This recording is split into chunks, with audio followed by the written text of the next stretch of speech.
Hello and welcome to Future Says, the series exploring the future of data and analytics. During the series, we'll be joined by industry experts, bringing you the latest thinking on integrating and exploring AI at scale. Now, let's hand over to our host, Sean Lang. Hello, I'm Sean Lang, and today I'm delighted to welcome George von Zedwitz-Liebenstein onto Future Says. George is the Information and Analytics Lead at Scania Financial Services.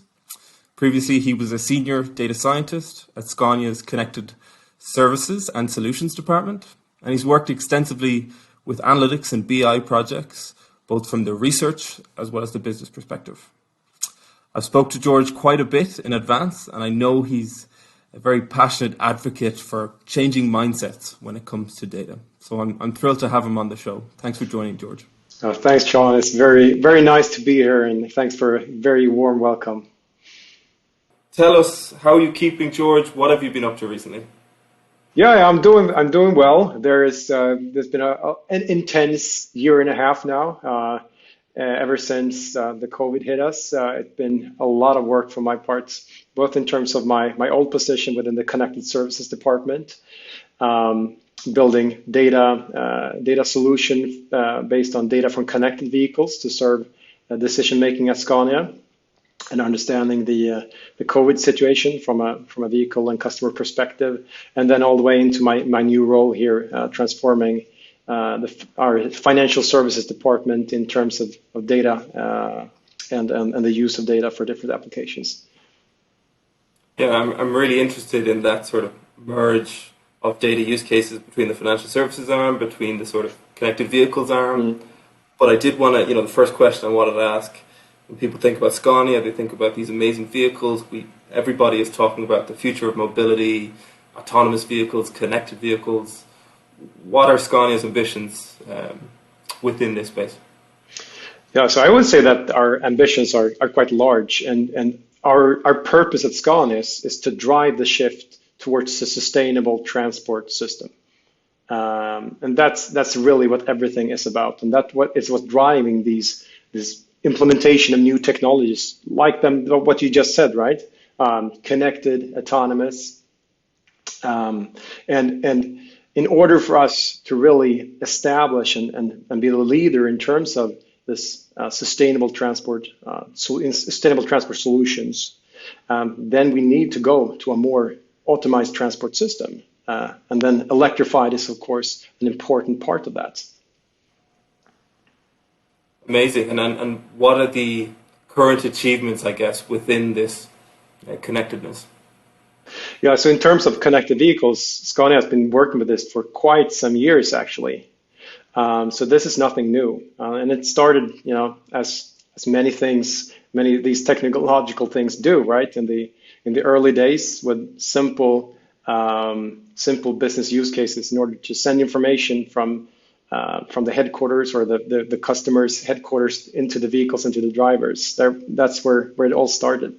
But during that journey, we have become more and more advanced in terms of sending data from our vehicles back to Scania, and then building digital services upon that to support our customers, the transport companies, in actually optimizing their business, because that's what it's all about, right?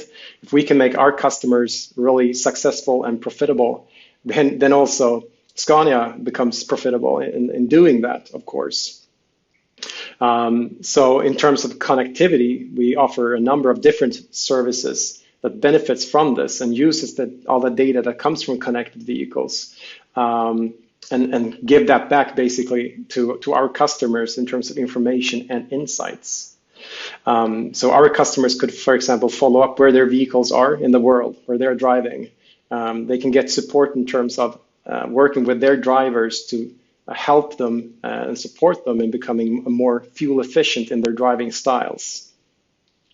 They get support by booking services and planning that. So everything is optimized around how we can make our customers more successful in their business, and actually digitalizing our customers or supporting them in their digitalization journey. But then, of course, you have the perspective using this data also internally at Scania. So there's two perspectives, both using data in terms of product development and making our customers more digitally matured, but also using this data internally at Scania in order for us to become better, analyzing our business, but also developing new types of services to offer our customers. It's amazing stuff. And I guess with all of this from Scania and its customers, what does the next step of this look like? Do we think there will always be a human in the loop, George, with these sort of autonomous vehicles? Or could this all be completely and utterly driven by a machine? And where do humans play in all of this? Yeah, so I think humans won't go away. I think that's an important thing, right? But then what role will we play as humans in this transport system? That's another story. But I think it's important to see what are the main use cases for autonomous driving, and how do humans, what role do humans play in that use case basically. And I think the first, if talking in general in the terms of heavy vehicles and industrial vehicles, I think where we will see autonomous vehicles and already seeing autonomous vehicles are in the defined areas, right? Like ports or mines, right? You have yellow machines already driving autonomous in both open pit and closed mines, right? So it's already happening there, and of course Scania's in that business also, and looking into that. So that's one part, right? But then the next use case is of course related to other types of applications for transporting goods and people.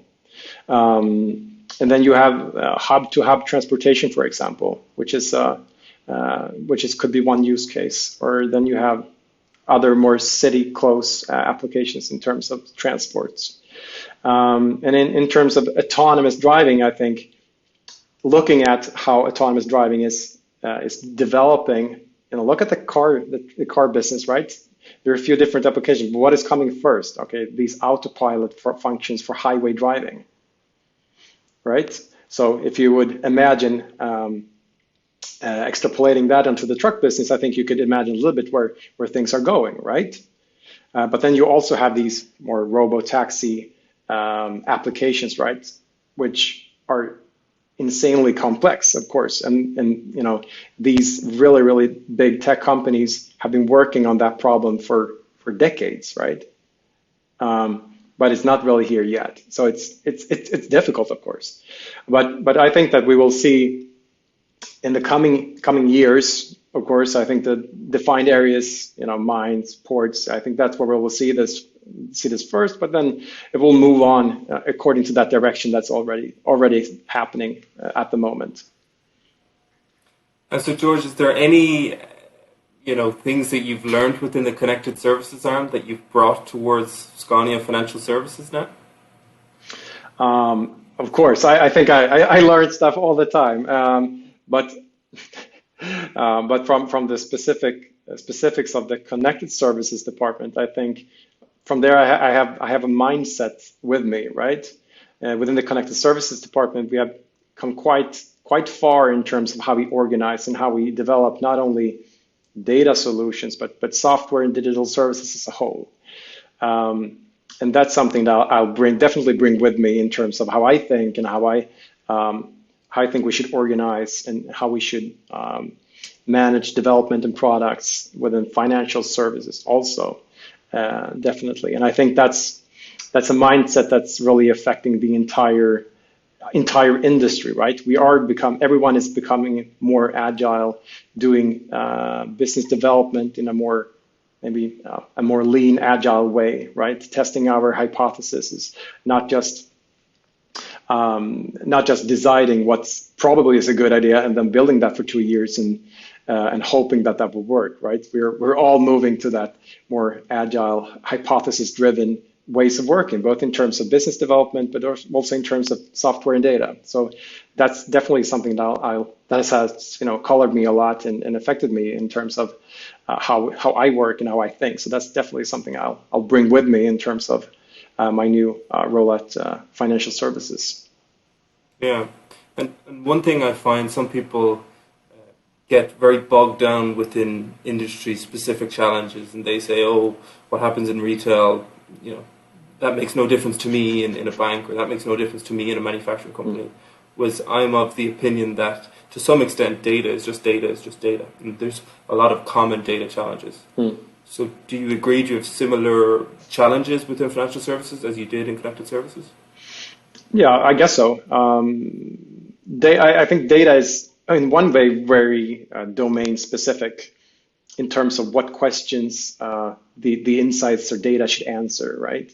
But on the other hand, we have ways of working and thinking around how we should develop data solutions, or how we should create insights from data that can be used, on different areas. I agree with you there that we shouldn't think too slim that now we are a connected services department, or we are working with banking, or we are working with this. So we need to have our very, very specific ways of working that we always had within this area. I think that it's really, really good to keep that open mind and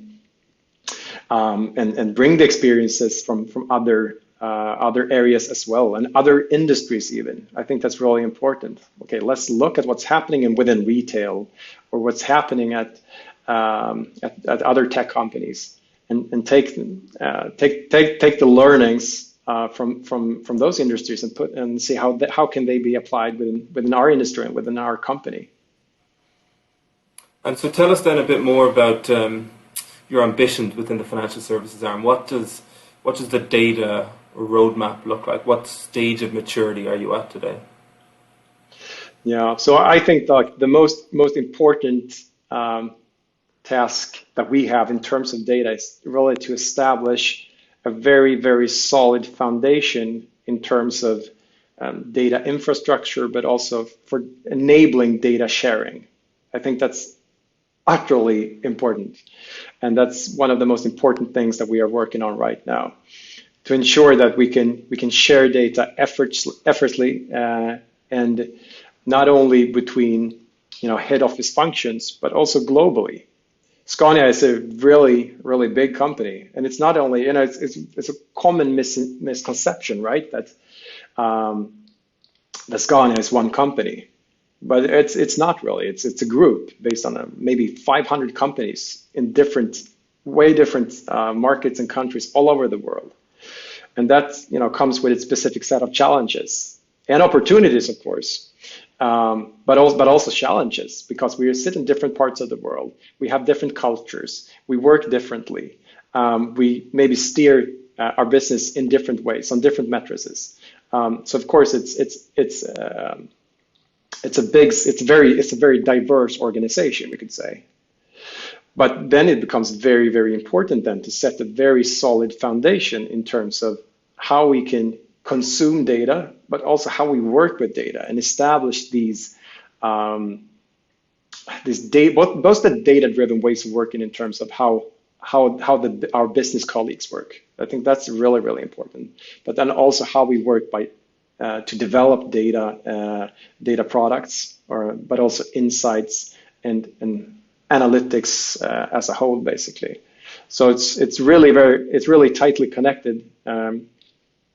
The ways of working and the prerequisites in terms of having this solid data infrastructure to work with, and not only technology then, but both the technology and process and competence, of course, to share data effortlessly within the company, and especially at financial services, of course.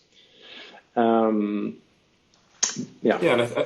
I think in terms of foundation, I think the way you're speaking about sort of the quality of the information, and ensuring that everybody works on a good basis from day one. And I think oftentimes that's overlooked, especially in the media when we speak about AI and machine learning, all the amazing things it can do.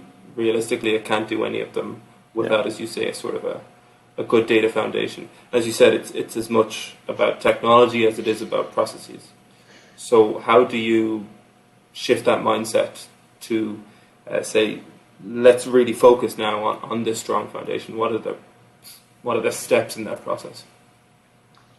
Yeah, so there are a couple of steps, but at financial services at the moment now we are driving quite a big transformation journey. to not only from the data perspective, but from an entire both the technology and a ways of working perspective, right? So we are harmonizing ways of working and the technology landscape throughout our different business units in different parts of the world. And within this transformation journey, then we are also taking this data perspective, because a lot of the different operational processes, they depend on data, right? Not only for following the business up, but actually doing the business. Sharing leads within different departments, for example, and also sharing leads, for example, within different companies.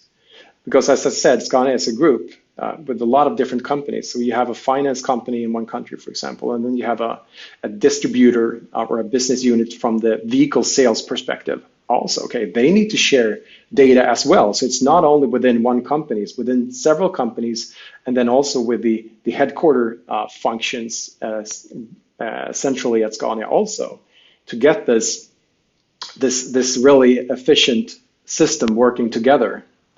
I think that we have a great culture at Scania, being able to run this massive business globally. And it's really based on autonomy and distributed leadership. And then we need to have the data foundation and the right prerequisites in order to take that big organization into the data way of working also. And so with all of this information being shared between different business units, different companies, different silos, I'm sure there's no shortage of information. But what qualifies then as good information? That when you receive it, it's, do you have KPIs or metrics around what constitutes good information? Yeah. So I think this looks quite different depending on which part of the organization you're actually looking at. And at the moment, the data landscape is very distributed and many times quite local, right? So at a specific company, they have their data landscape, right? And in another company, they have their data landscape. But I think the important part is to understand, okay, what makes good data? Of course, we should measure it and understand if we have good data or not. But then also take a step back and understand, okay, what makes good data? What can we do in order to achieve high quality information that we can take business critical decisions on? And yeah. And do you have that sort of data quality dashboards or logs or anything like that? I wouldn't say that we have a central data quality dashboard that covers everything for every company all over the world. No, definitely not. I know that certain business units, they are more mature in terms of this, of course, and some are less. So it differs a lot, definitely, both within different business units, but also in different countries. But I think there are a few principles or a few perspectives that really drives this journey towards high quality data. And I think first and foremost is to create this very, very clear ownership of data and information. That's really something that we're really working on right now. And coming from, if you looked at how the typical enterprise data landscape looked for just a few years ago, and I think many companies have today also. We established data lakes, we put down a lot of information, and then we understand that ownership is important, right? But who wants to take ownership in something that a central team put in a data lake that you don't really understand, and there's not enough transparency? That's really, really, really difficult.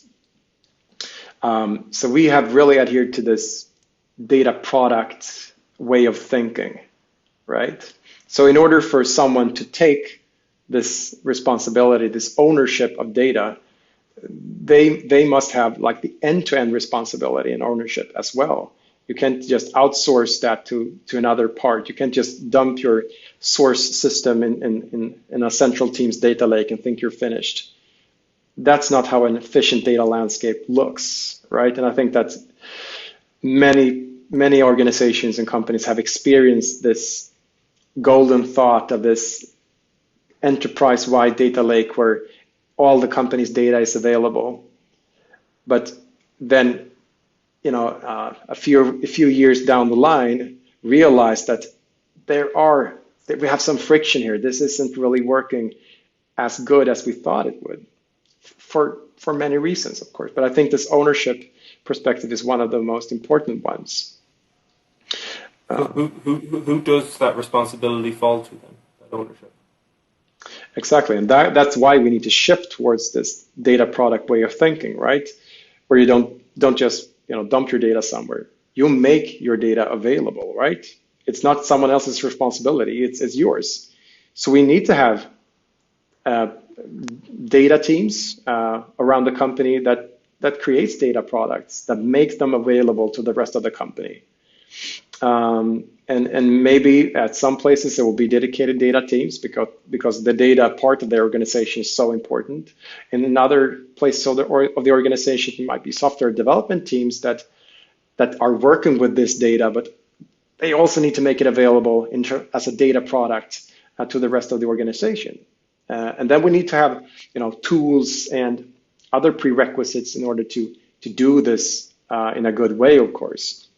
We need to find all of those data products in one place. We need to understand who owns it. Who should I contact if I have questions? Is this sensitive data? Can I even use it for the use case that I'm looking into? And we need to understand this early, because if we're creating a new data use case, right?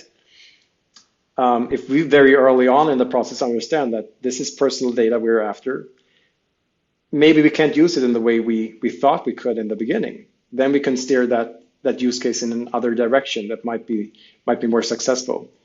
So I think it's that we need to get to that level of transparency together with that ownership. Then we have come quite a good way, actually.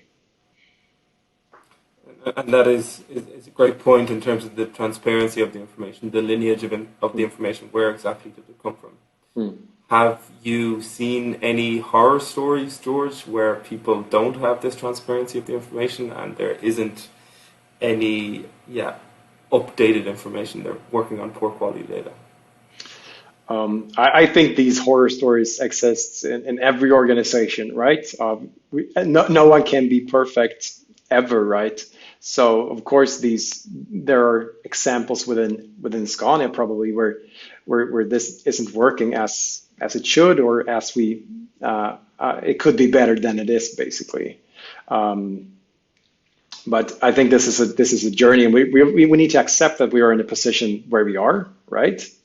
And then we need to put out a really high-flying goal where we want to be in the next couple of years. And then we need to do some hard work. But then the important thing also is to really connect this tightly with our business strategy, with our with our executive leadership, right? So we can do this really together. We can't only do this bottom up. We need to do it from both top down and bottom up to really reach this vision that we have. On the top down then, so on the management buy-in, so I think, you said processes and tech is important, just as important, I'm sure, as management buy-in. There's no shortage of investment today in AI and ML. Is there enough investment on data foundation and the quality of data? I think that's a really good question, and I would say that's the $1 million question, actually. Because as we say, there is some kind of hierarchy here, right? If you're going to do AI and machine learning, well, you need to have that foundation of really good data that it's available for you to use, but also that you can understand what you can use it for. And we as humans it's really easy to get stuck to that very, very small top of the pyramid use case. Advanced machine learning or AI use cases that sound amazing. They're really complex. They solve amazing problems. But in order for us to get there, we need this solid data foundation. And I think that's I think that view isn't really aligned by everyone in the company, of course. Otherwise, it would be done already, I guess. So it's definitely a gap there between understanding where to begin, because it's really easy to start with the most exciting use cases while not realizing that we need to invest in and build that solid foundation for us to stand on. Do you have any thoughts or advice on people that are of the same opinion of you, that data foundation is so important, but might be in a worse situation where their senior management don't quite grasp the concept? Do you have any advice on how to convince their senior management that data foundation is the cusp of greatness? Yeah, I think communication is key here, but also working with the business strategy and the executive management to really understand why is, if we can understand that we need insights, we need AI, we need machine learning. What then do we actually, what are the prerequisites in order to do this? It's always easy to talk about these things, but can we really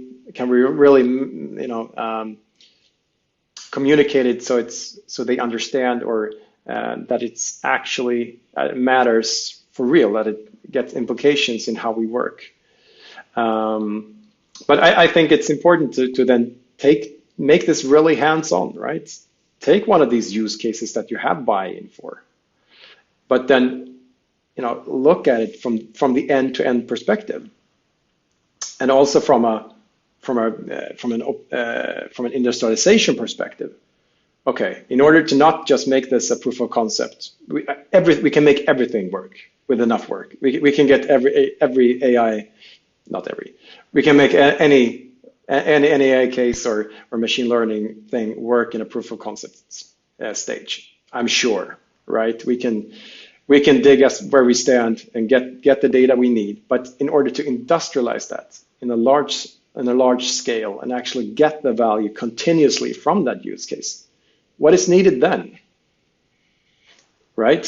Because if you're going to use it, then you need the fresh data coming in. And if you have done a ton of manual transformation and work just to get that data to train your model or to run that analysis, yeah, then you will quite quickly realize that won't do it for actually productionalizing this and delivering value continuously. So I think it's important to look at it from the end-to-end perspective, and also see where does it fit in, where it's going to be used, what implications does that have on the technical solution, how do we need to feed data into this, and then you need to take care of that bottom foundation, right? How do we get data? How do we organize it then in order to use it for this use case? And then start small, basically. We can't transform the entire company at once, but the most powerful thing you can have is actually to do something and then tell others about it. It's so easy just to have good ideas and try to convince others with those good ideas. But if you have already done something, you have learnings, you have a result, you can show people. That's powerful. That's dynamite in terms of change management.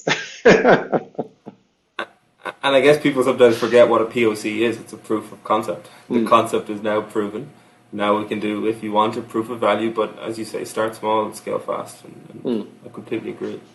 George, when you speak about all these challenges, I'm sure people are sitting there thinking, gosh, I need to address this data foundation, ASAP. Do you think that the longer people wait to address this, the tougher it becomes? We've all heard of big data and information growing in velocity, variety, volume, etc. Is that causing an issue to yourselves? Do you think it might cause an issue as data volumes increase? I think that could be the case, of course, but I think it depends a bit on the situation a specific company is at. Of course, as time goes, people or work according to their ways of working that they have already. We might build a lot of legacy that we might need to change afterwards. So of course, it's always it's always a benefit to be as early as you can. Because the earlier you start, the less legacy or the less you need to change afterwards. So of course, but but then if you start small, it's a balance here, of course. To not start early and do everything, because that might be a challenge, of course. But try to be early, work fast, start small, prove the value, and then choose a way, choose a direction to go, basically, and be comfortable with that. That might not be the direction forever, because I think that could be a problem also if you say, okay, now we're doing this, if that's the direction we're going in, and then you feel a relief that good, now we have fixed this, now we have come up with the solution to all our problems, and that might be true for now, right? But the important thing is to understand that we are learning all the time, and we need to have a process that is responsive to change. So when we understand that, okay, most of the things we're doing, that's good, but we still need to adapt to our surroundings, and we need to change along the way and design the process for that to be possible. So I think it's important to have that mindset in everything we do, basically, to understand that we take decisions now. From what we understand at the moment, this is the right decision to take. But in a couple of months, in a year or two, we have learned new things by doing this. And then we have new conclusions, and then we might need to take new decisions and directions. Because this is a learning journey, and sometimes we need actually to do things to come to new conclusions and take a new direction. But we didn't have those prerequisites from the beginning. We couldn't take that decision that we could do a year down the road, for example, because we learned stuff by doing things. So I think that's an important insight that I have with me, at least, that we can take the best decision from where we stand right now, and then a couple of months, a year or two down the line, we will take a new decision because we've learned stuff during the way. Yeah. Constant improvement cycle. Yeah. It's not finished with one time. George, you'd mentioned sort of the sensitivity of some of the data you're dealing with within financial services. Can you talk to us more about some of the data sources you guys are dealing with in financial services, even some of the data sources maybe other departments at Scania are dealing with, to give people an idea of the art of the possible of what data they could start to mine? Yeah, sure. I think it's no mystery, really, what kind of data that we are working on at Scania as a whole, basically, right? You start in the business, right? What do we do at Scania? Okay, we sell vehicles, we sell services. Some of those services are financial services. We'll support our customers in financing their vehicle purchases, right? We have maintenance services, for example. We have connected services. And of course, we have data about those different business processes and the different entities within them, right? So we have, of course, data from connected vehicles that are running, but we also have data describing the vehicles, of course. We built them, we developed them, we know how they look, how they are specified, of course. And the same goes with different services. We know what our customers bought, what type of contracts they have, and the same for financial services, of course. So it's I think from a foundational perspective, the different data sources are really it's the business, basically, and the different entities that are involved in that business. Everything from our customers to their vehicles to the products or services that they are buying and what they are doing with them. And when we speak about sensitivity, I guess within financial services, there's a lot of personal data, and the GDPR regulation has been around now for a while. Do you still think that some companies are struggling with this aspect of maintaining, data privacy? Probably, I would say, and I think you could struggle in different ways. Of course, I think most companies have adapted to being compliant to GDPR by now, I would guess. But then actually adapting your way of working to not be hindered by the regulation. I think that's where the friction might be in the companies, and we see that in different parts of Scania, of course. Some organizations are very proficient in their ways of working and how to work with privacy-sensitive data. Starting out with the right assessment in the right point of time of a use case life cycle, understanding how we should manage that data, making the right documentation. You can slim this very, very well to not be hindered by GDPR, or I guess as a financing company, we have a lot of different laws and regulations to follow and be compliant with. It's not only privacy, right? So I think it's important to have a way of working that doesn't hinder you, or so regulations become blockers. They are just part of your process in doing this. You need to be aware of what regulations that your use case needs to comply with. And the same is for privacy and GDPR, of course. Do you think there's an inherent lack of trust now among some consumers around the data that companies own? Yeah, maybe. I think the awareness is a lot bigger now than a few years back. I think a lot of more consumers are aware that personal data is being stored and processed by different companies. I think, and that's a good thing, right?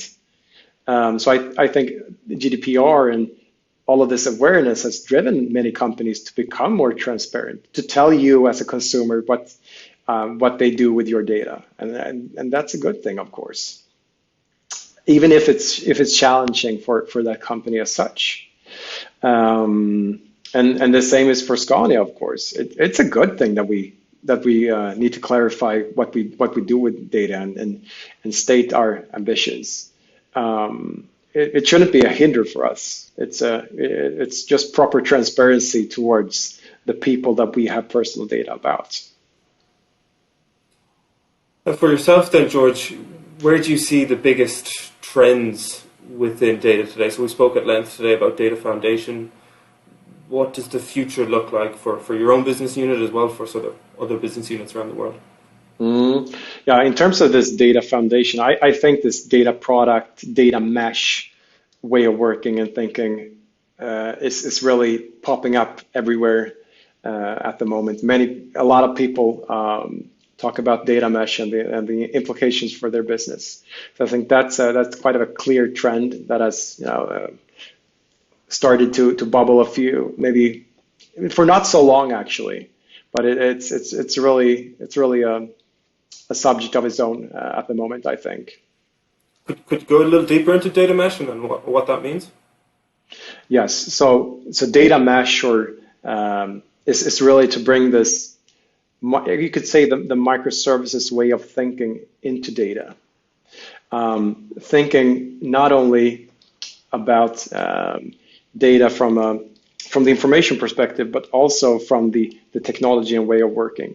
So in software development, the trend has been for quite some years now, right, to not build big monoliths of code to deliver your product, right?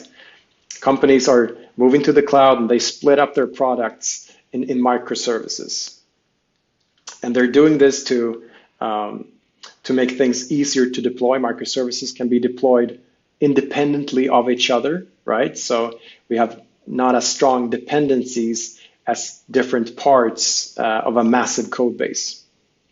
And this gives a lot of positive benefits for the company in terms of speed and reliability and such. And this same thinking is now coming to data. So we shouldn't build massive data monoliths, right?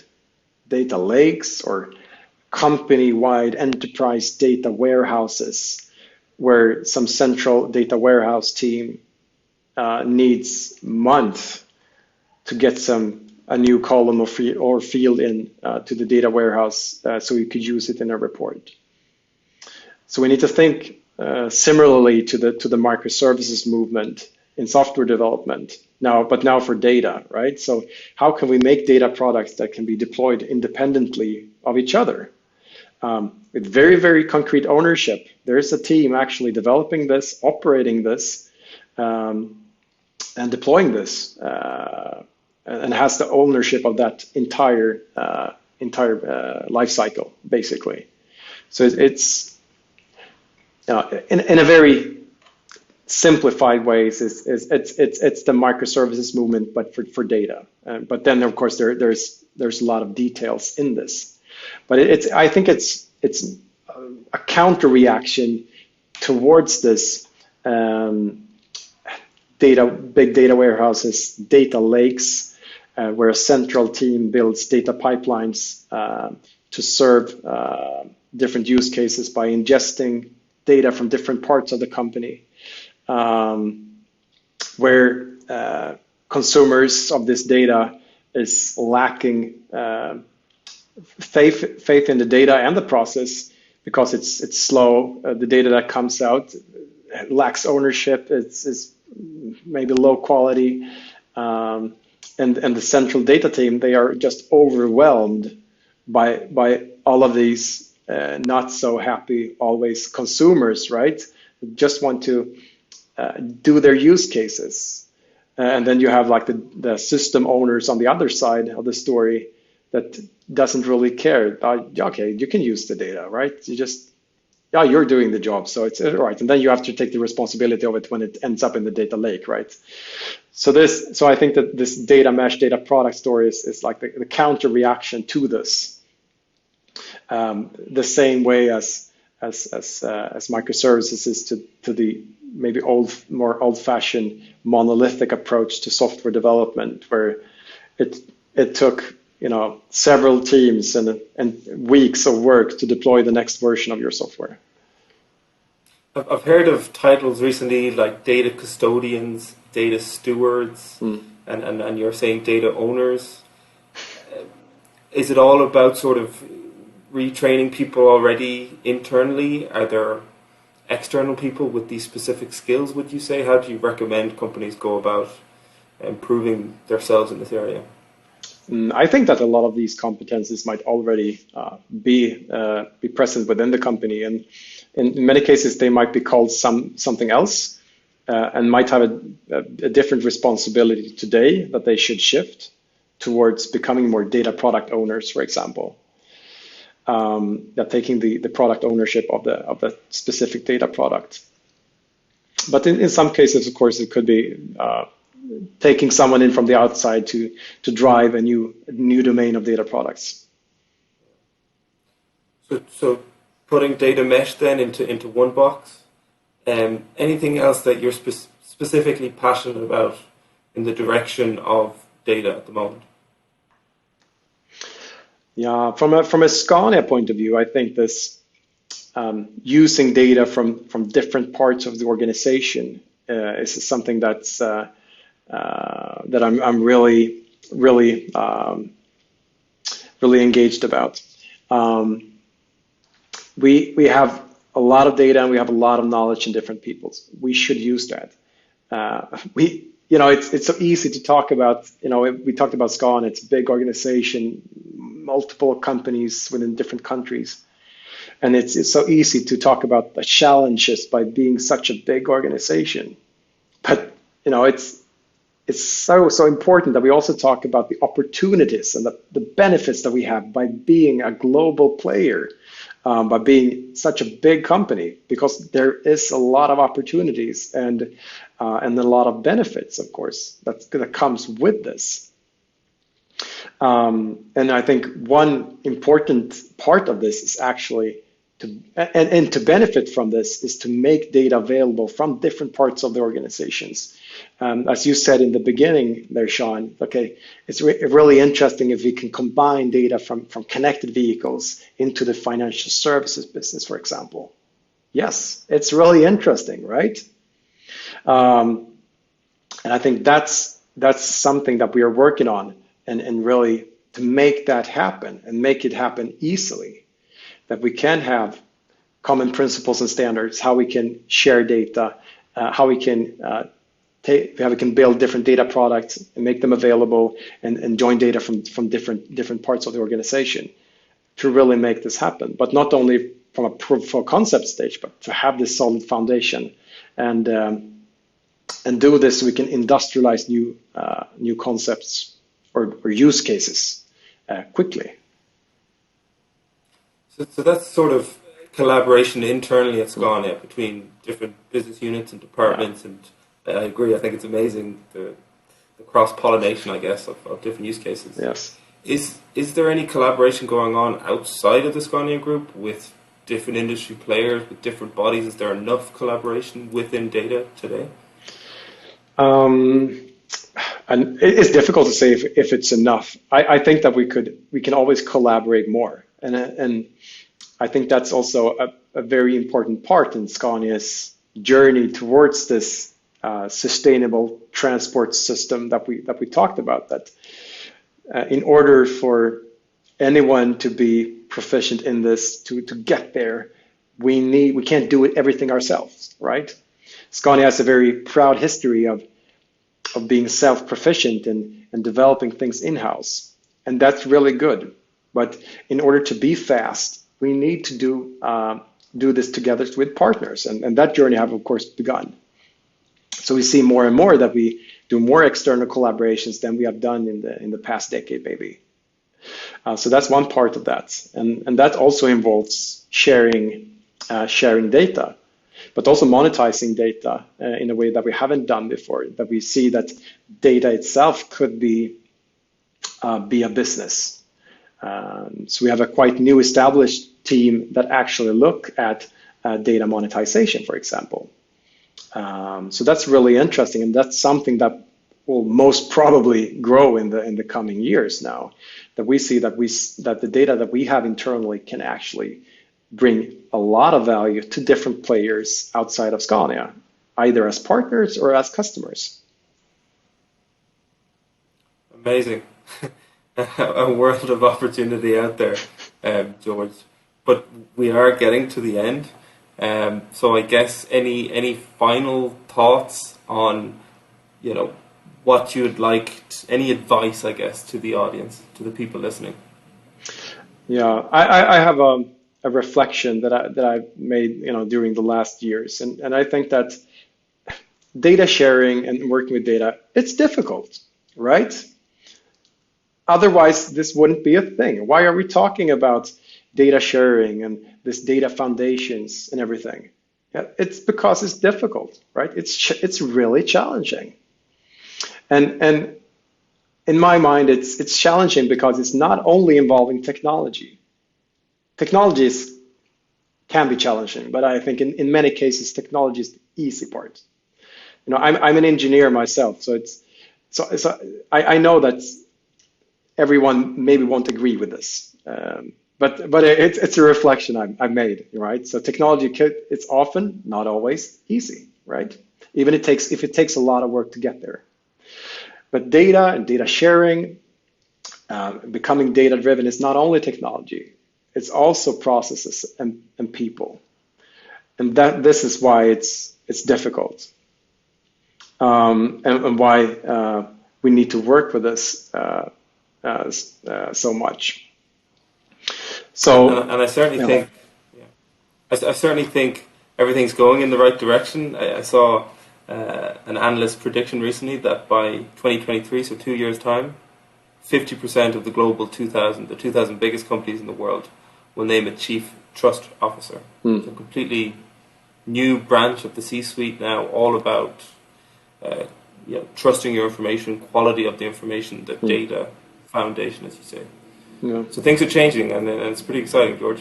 Yeah, really, and just like the final words for me would be like, think about ways of working and the people in there. I think that's so much more important than the actual technology. Then you need the prerequisites, definitely, but what's really challenging, that's the ways of working and getting the people really to change their ways. people and processes. Yeah. I love it. George, pleasure. Thank you so much for joining us on Future Says. And I wish you the best of luck with this amazing year you have ahead of you. Thank you very much, Sean. It was a pleasure to be here. Thanks for joining us on Future Says. For further information on this series, please visit altair.com/Future Says.